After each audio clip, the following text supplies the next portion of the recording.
Zual erat jineka ji bajarê Sîwasê bi salaya kevok xwedî dike. Nêzîkê 5 mehê jê li bajarê Amedê bi cih bûye û hotela kevokan vekiriye. Di nava hotelê de dora 705 kevok xwedî dike. Xwediyên kevokan kevokoyên xwe dadînin cem jina 5 salî.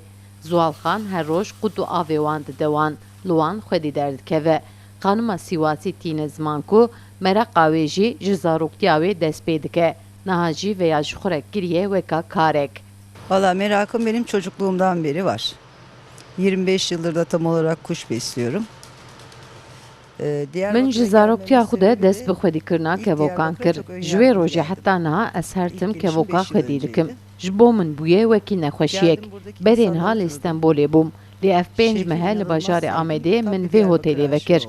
Xelk kevokên xwe tînin cem min. Ez jî li wan dinêrim. Tamamen rastlantı sonucu bu arsayı buldum ve gelip kiraladım.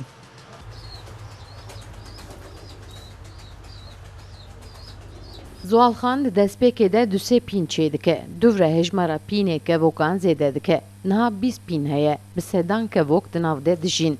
Bang li jinan dike ku bila ji xwedîkirina kevokan eciz nebin. Bila ew jî xwedî bikin. Wê bibînin ku xwedîkirina kevokan dibe weka terapiyek. Ben kesinlikle öneriyorum.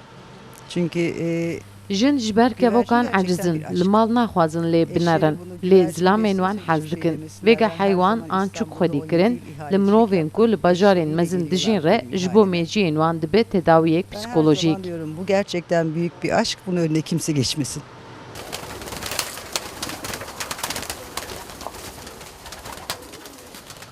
Li hotelê 20 cureyên kevok hene. Ji wan yek jî bi navê Mîro ye.